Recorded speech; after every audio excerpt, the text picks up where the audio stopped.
Hello students, welcome to learn economics and law. आज हम बात करेंगे सेक्शन 393 के बारे में।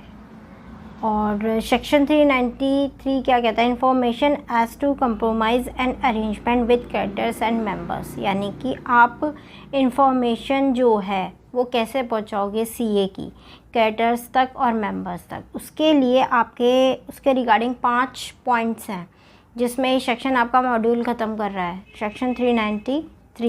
ठीक है, पहला बिल्कुल पॉइंट टू पॉइंट चलेंगे। और यदि और वीडियो चाहिए हो आपको 392 सेक्शन 392 391 से रिगार्डिंग, तो मैं डिस्क्रिप्शन बॉक्स में और जो वीडियो मैंने बनाई है उसका लिंक डाल दूँगी, तो वहाँ से आप देख लेना।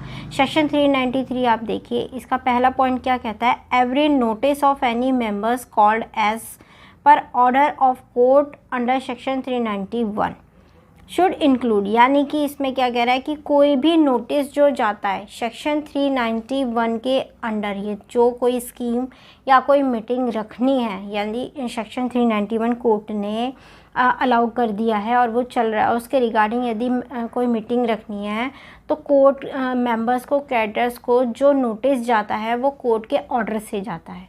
क्या सिंपल क्या बात है कि जो सेक्शन 391 पहला था, स्कीम थी सीए की, कंप्रोमाइज़ एंड अरेंजमेंट। सीए क्या है? सीए की full form compromise and arrangement. तो सेक्शन 391 के तहत कंप्रोमाइज़ एंड अरेंजमेंट आप प्रोसीड कर रहे हो और उसकी प्रोसीडिंग में आपको कोई मीटिंग रखनी पड़ रही है, उसके रिगार्डिंग आपको क्रेडिटर्स को और मेंबर्स को नोटिस देना है। तो उसके लिए आपको क्या करना पड़ेगा? उनको नोटिस देना। और वो जो नोटिस जाएगा वो ऐसा नहीं है कि कोई भी व्यक्ति डाल देगा, वो नोटिस जो है वो कोर्ट के ऑर्डर से जाएगा, वो कोर्ट के ऑर्डर से जाएगा और विद उसके साथ क्या जाएगा? विद एक्सप्लेनेटरी स्टेटमेंट जाएगी। ये ज़रूरी मस्ट होती है एक्सप्लेनेटरी स्टेटमेंट। और उसमें क्या होगा?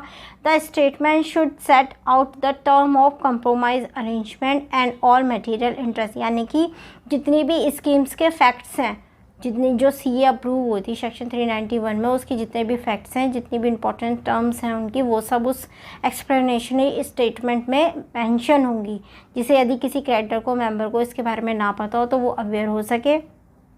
ठीक है, और क्या है इसमें ये होगा? और इसमें material interest of the director, managing director, manager of the company and called such as interest on the scheme, यानी कि मैनेजर का, डायरेक्टर का, कंपनी के किसी भी मैनेजर का, डायरेक्टर का कोई भी इंटरेस्ट यदि आपका शो होता है स्कीम में सेक्शन 391 में, यानी कि किसी भी तरह का आप बेनिफिट ले रहे हो या कोई भी किसी भी प्रोसीडिंग से कंपनी के डायरेक्टर को, मैनेजिंग डायरेक्टर को, मैनेजर को कहीं पर फ़ायदा पहुंचता है किसी प्रोसीडिंग के तहत, तो वो भी आपको उस एक्सप्लेनेटरी स्टेटमेंट में मेंशन करना पड़ेगा, ये ज़रूरी है।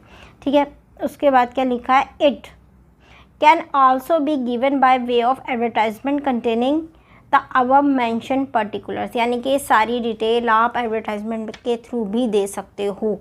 यदि कोर्ट अप्रूव करती है तो ये सारी इन्फॉर्मेशन आप एडवर्टाइजमेंट के थ्रू भी मेंबर्स को और क्रेडिटर्स को दे सकते हो। पहला पॉइंट यही कहता है, बस इतना ही है और यही मेन पॉइंट है, बाकी सारे पॉइंटों को इसमें ही घुमाया हुआ है। रिवाइज अभी करेंगे। सब सेक्शन 393 का सब सेक्शन 1 क्या कहता है कि नोटिस जो जाएगा वो कोर्ट के ऑर्डर से जाएगा क्रेडिटर्स को और मेंबर्स को, यदि कोई मीटिंग रखनी है किसके रिगार्डिंग? सेक्शन 391 के रिगार्डिंग यदि आपको कोई मीटिंग रखनी है तो आप मेंबर्स को, क्रेडिटर्स को जो नोटिस भेजोगे वो कोर्ट के ऑर्डर से जाएगा। जो नोटिस जाएगा उसमें एक्सप्लेनेटरी स्टेटमेंट होनी चाहिए और स्टेटमेंट में सारे मटेरियल फैक्ट्स होने चाहिए सीए के, स्कीम के जो टर्म एंड कंडीशन सारी। और यदि मैनेजिंग डायरेक्टर का, डायरेक्टर का या मैनेजर का किसी का कोई पब्लिक इंटरेस्ट है, यदि किसी का कोई इंटरेस्ट है तो वो भी आप उस स्कीम में मेंशन करेंगे। अब सब सेक्शन 2 क्या कहता है? Such disclosure shall also be made in the case of the scheme affecting debenture holders about the interest of all the debenture trustees, यानी कि यदि डिबेंचर होल्डर्स हैं उनका कोई इंटरेस्ट हिट होता है या फ़ायदा होता है या नुकसान होता है या कुछ भी होता है, डिबेंचर होल्डर्स को आप स्कीम के सेक्शन 391 की स्कीम के तहत छेड़ते हो तो उनको भी आपको नोटिस देना पड़ेगा, उन्हें बताना पड़ेगा कि भैया कंपनी में सेक्शन 391 के तहत ये स्कीम चल रही है और इसके अकॉर्डिंग आपका ये इंटरेस्ट हिट हुआ है या ये आपका इधर उधर चीज़ें हुई हैं तो वो आपको बताना पड़ेगा, आपकी ड्यूटी है, डिबेंचर होल्डर्स को आपको इंटीमेट करना पड़ेगा। सबसेक्शन 2 ये कहता है। सबसेक्शन 3 क्या कहता है? It the notice state the creditors and members can copies of the scheme from the company. ठीक है, the company shall provide copies of the scheme of compromise and arrangement to the creditors members who applies for the scheme। यानी कि यदि company का member creditors company के लिए company से कोई मीटिंग की नोटिस की कोई कॉपी मांगते हैं, कोई डॉक्यूमेंट मांगते हैं, तो वो आपको कंपनी को प्रोवाइड करनी पड़ेगी, मेंबर्स को और क्रेडिटर्स को। It that notice state creditors and members can have copies of the scheme। यानी कि स्कीम जो सेक्शन 391 के तहत जिसमें सारी टर्म एंड कंडीशन लिखी हैं, जो स्कीम पास हुई है कोर्ट से, वो यदि स्कीम कोई मेंबर क्रेडिटर मांगता है उसकी कोई कॉपी, तो कंपनी को ये नेसेसरी है कि वो उसको प्रोवाइड करे, वो उसके लिए मना नहीं कर सकती। सब सेक्शन 3 सेक्शन 393 का ये कहता है। सबसेक्शन 4 क्या कहता है? This subsection is a panel clause in this case default complying with the requirement of the section 393 the default is a punishable offence. यानी कि ये कहता है कि सबसेक्शन 4 सेक्शन 393 का बताता है कि यदि सेक्शन 393 को अप्लाई करने में कहीं पर भी कोई प्रॉब्लम आती है या ढंग से नहीं होता है या कहीं पर कोई ऑफेंस किया जाता है तो ये पनिशेबल ऑफेंस है। यानी कि ये जो है इसके अंडर यदि आप कोई सेक्शन 393 ठीक से अप्लाई नहीं करते हो तो आपको पनिशेबल ऑफेंस माना जाएगा वो, और आपको किसी भी तरीके की पनिशमेंट मिल सकती है। इसमें कोई ऐसा क्लॉज नहीं है कि आप कुछ करेंगे तो हम आपको पनिश नहीं कर सकते। ये पनिशेबल, टोटली पनिशेबल ऑफेंस है। यदि 393 ठीक से अप्लाई नहीं होगा तो वो पनिशेबल ऑफेंस होगा। ये सबसेक्शन 4 कहता है।